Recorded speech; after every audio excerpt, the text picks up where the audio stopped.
എൻ്റെ പേര് ബാബു ചേരമൻ. ഞാൻ ഒരു വീഡിയോ ഇതിനു മുമ്പ് ചെയ്തിരുന്നു. കണ്ടവർക്കൊക്കെ നന്ദി ഉണ്ട്.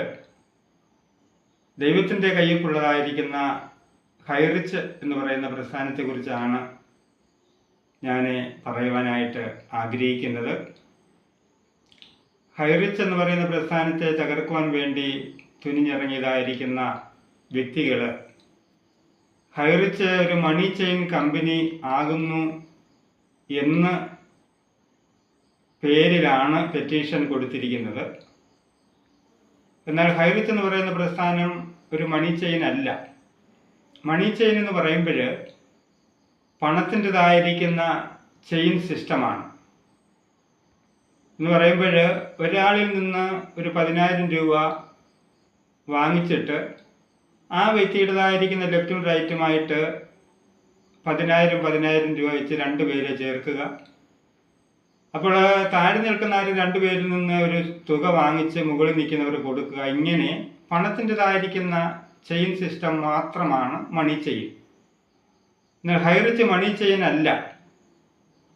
ഹൈറിച്ച് എന്ന് പറയുന്ന പ്രസ്ഥാനം കേന്ദ്ര ഗവൺമെൻറ്റിൻ്റെതായിരിക്കുന്ന മൾട്ടി പോയിൻ്റ് മാർക്കറ്റിംഗ് സിസ്റ്റം എന്ന് പറയുന്നതായിരിക്കുന്ന ഒരു വ്യവസ്ഥതയിൽ അധിഷ്ഠിതമായിരിക്കുന്നതാണ്. ഉൽപ്പന്നങ്ങളും സേവനങ്ങളും ഈ കമ്പനിയിൽ കൂടെ വിറ്റഴിക്കപ്പെടുന്നു. അങ്ങനൊരു കമ്പനി ഒരിക്കലും മണി ചെയിൻ ആകത്തില്ല. പിന്നെ എന്തിനാണ് ഈ വ്യക്തികൾ കോടതിയിൽ ഹൈറിച്ച് മണി ചെയിൻ ആണ് എന്ന് പരാതി കൊടുത്തത് എന്ന് നാം മനസ്സിലാക്കുമ്പോൾ അങ്ങനെ മാത്രമേ പെറ്റീഷൻ കൊടുത്ത് ഈ കമ്പനി അവർക്ക് തകർക്കുവാൻ കഴിയുകയുള്ളൂ.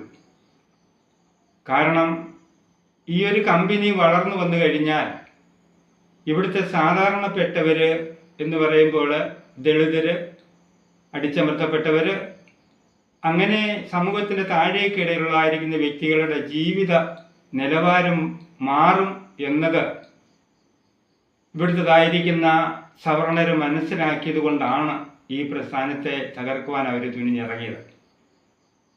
എന്നാൽ ഒരു കാര്യം നമ്മൾ ചിന്തിക്കേണ്ടത്, സത്യത്തെ എന്നും മറച്ചു വയ്ക്കുവാൻ കഴിയത്തില്ല. ഒരു നാള് സത്യം മറ നീക്കി പുറത്തു വരും.